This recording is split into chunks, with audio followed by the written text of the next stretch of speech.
Olá de novo. Vamos ver agora 4 algoritmos que eu particularmente eu acho eles bem interessantes, bem didáticos e divertidos de se trabalhar. O primeiro deles é o algoritmo de Euclides. Euclides ele mostrou ao mundo esse algoritmo por volta aí de 300 antes de Cristo, que faz desse algoritmo um dos mais antigos que nós temos conhecimento aí e que ainda está em uso. Ele é um algoritmo para calcular o MDC, que é o maior divisor comum, né, entre dois números naturais diferentes de zero. A definição, assim, nos elementos, o Euclides apresenta uma versão bastante geométrica, bastante carregada desse algoritmo, mas vamos focar em algo mais simples, que é a definição recursiva, uma maneira recursiva de definir o MDC. O MDC entre A e B é igual a se B é igual a zero, ou seja, o maior divisor comum entre A e B é zero. Se B é igual a zero, vai ser o A.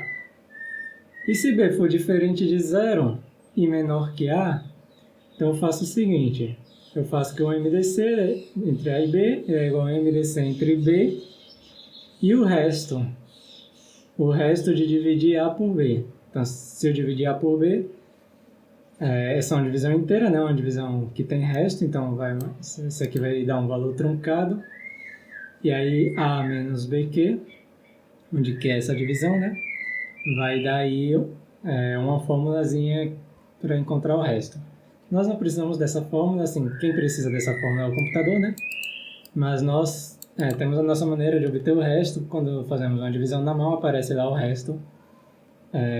Nós sabemos encontrar facilmente o resto de uma divisão. Então, um algoritmo bem simples. Se eu tenho dois números naturais e aí os dois ambos diferentes de zero, né? Então eu faço o seguinte, eu pego o menor deles e substituo pelo maior, e o maior deles eu vou substituir pelo resto, de você dividir o maior pelo menor. Basicamente essa é a lógica desse algoritmo.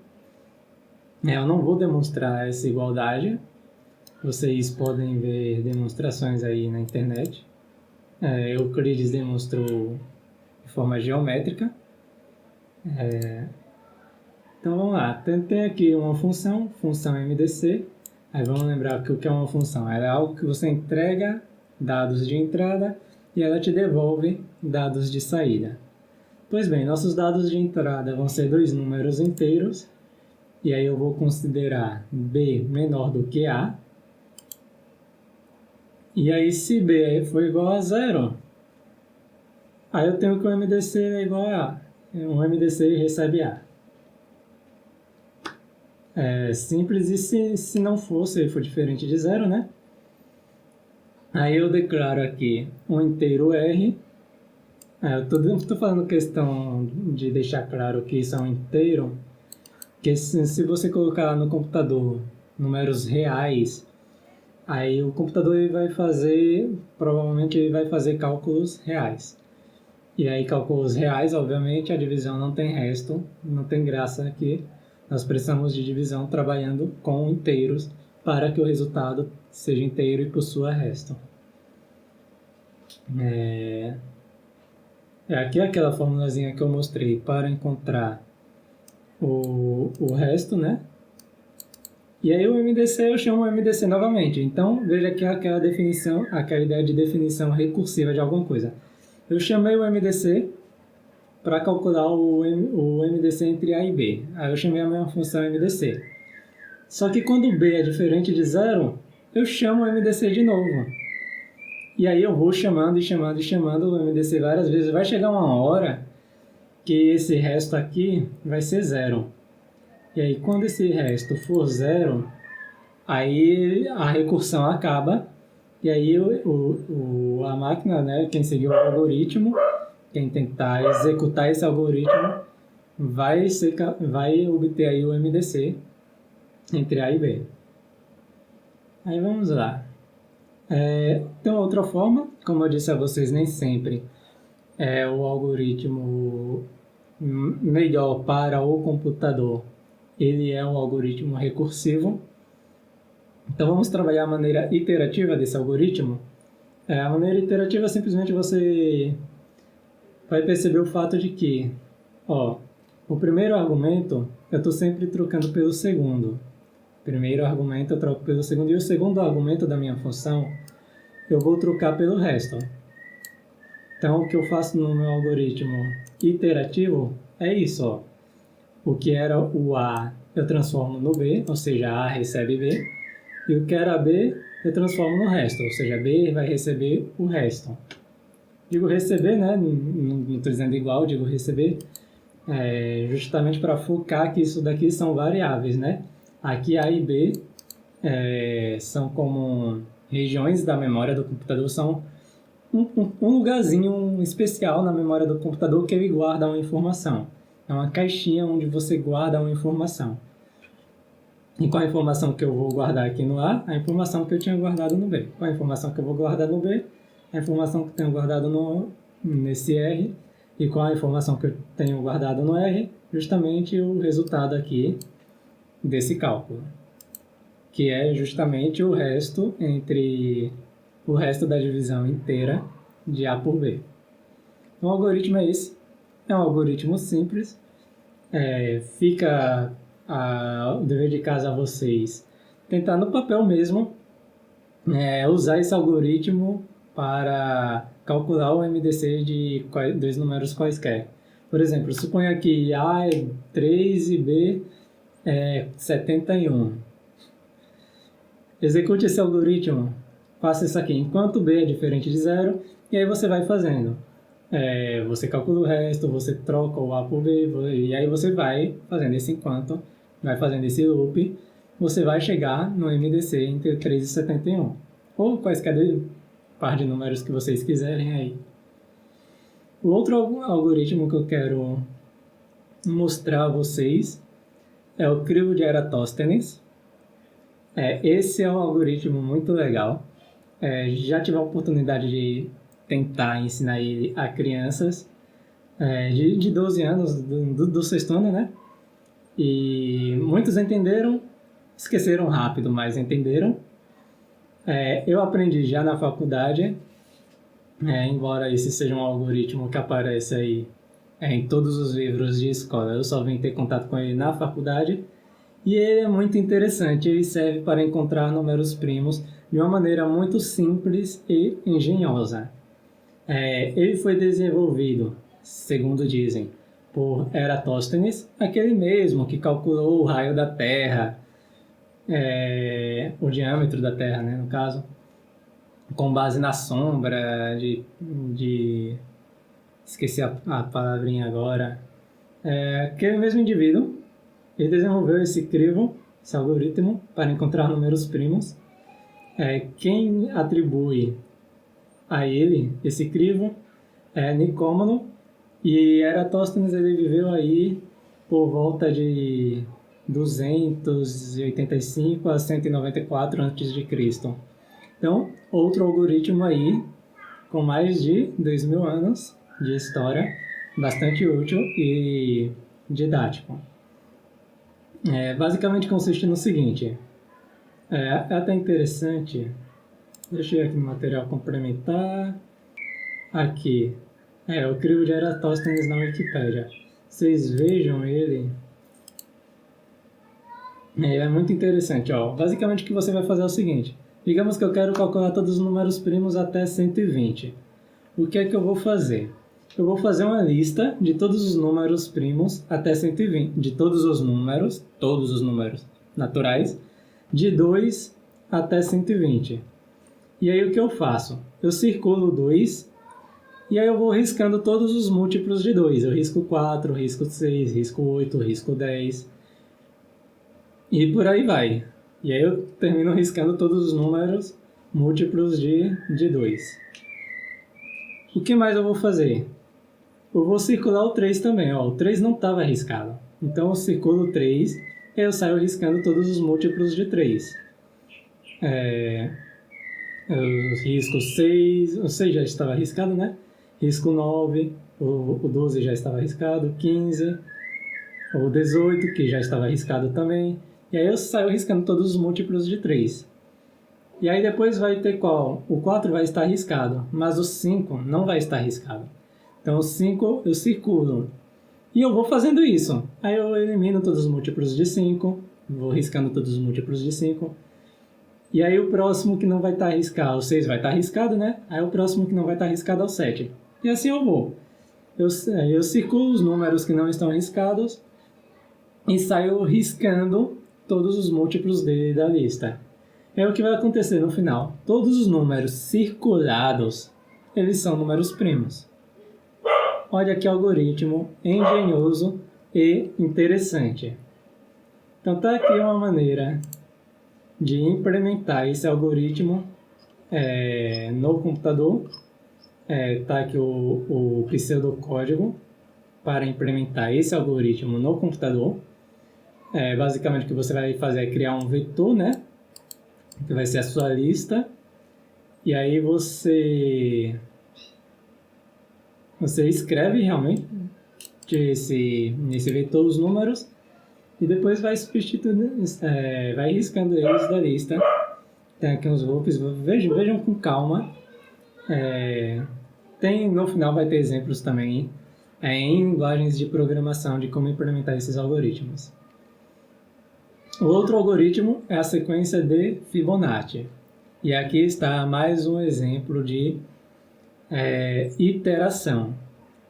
A sequência de Fibonacci aí que já é mais recente, né, do que os outros dois, vai por volta de 1100, 1200 depois de Cristo. E basicamente você inicia a sequência, é uma sequência de números, né? Você inicia a sequência com dois números quaisquer. Em geral pode ser 0 e 1 ou 1 e 1. Aí eu decidi iniciar a sequência com 1 e 1. E aí o que acontece? Eu tenho uma definição recursiva de todos os números dessa sequência.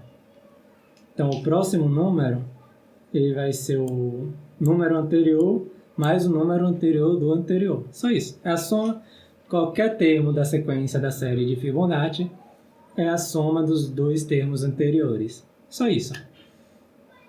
Existem algoritmos, quiçá, mais eficientes do que os algoritmos iterativos, mas vamos fazer o algoritmo iterativo mesmo para resolver essa sequência, que é simples e didático. Veja que eu começo fazendo o número 1 receber 1 e o número 2 receber 2. E aí tudo que eu tenho que fazer é calcular. Aqui, veja que dentro de um ciclo para, eu calculo a soma dos dois números e guardo essa informação na minha variável número. E aí depois eu escrevo na tela, né? Só para dizer qual é o número da sequência. E aí depois vem a parte da recursão. O que era o número anterior do anterior vai virar o número anterior. E o que era o número anterior vai virar o número que eu acabei de calcular. Aí o i mais 1 é só para atualizar aqui a condição que faz sair desse loop, desse ciclo. Acredito que deu para entender. Espero. Qualquer coisa, falem comigo. Torre de Hanoi. E aí eu vou comentar por alto por quê? Porque a Inês Guimarães explicou a Torre de Hanoi em um vídeo que ela fez para a Encico. E é uma explicação espetacular. Por mais que eu tente, eu não vou chegar nem perto de uma explicação como a dela. Então vejam o vídeo que com certeza vocês vão entender. Mas basicamente você tem 3 torres, né? E tem discos de tamanhos diferentes nessas torres. E aí é um jogo, né? O jogo é que você mude a torre, que você tem 3 torres. E aí uma dessas torres tem vários discos de tamanhos diferentes. Aí você tem que mudar esses discos de torre. Sei lá, se eles estão na primeira torre, você quer que eles fiquem todos os discos na segunda torre. E aí, mas tem 2 regras para fazer isso. A primeira é que você só pode tirar um disco de cada vez. E a segunda é que você nunca pode colocar um disco maior em cima de um disco menor. E aí se busca por algoritmos que te digam qual a sequência de passos, qual a sequência de trocas de disco da torre você tem que fazer para poder trocar todos os discos de torre. Aí o algoritmo para fazer isso é um algoritmo recursivo. E o melhor algoritmo que tem para fazer isso é o algoritmo recursivo mesmo. É que ele dá e retorna, né, a menor quantidade de passos possível para resolver o problema. Vamos lá. Qual é a ideia desse algoritmo? Basicamente 3 passos. Imagine que eu tenho 3 torres. Torre 1, Torre 2 e Torre 3. E todos os discos eles começam na Torre 1. O que eu quero fazer é mover eles todos para a Torre 3. Então, basicamente, o que eu vou fazer é o seguinte. Eu só preciso saber como mover os N-1 discos que estão na Torre 1. Aí eu pego esses N-1 discos, sabe-se lá Deus como, e movo para a Torre...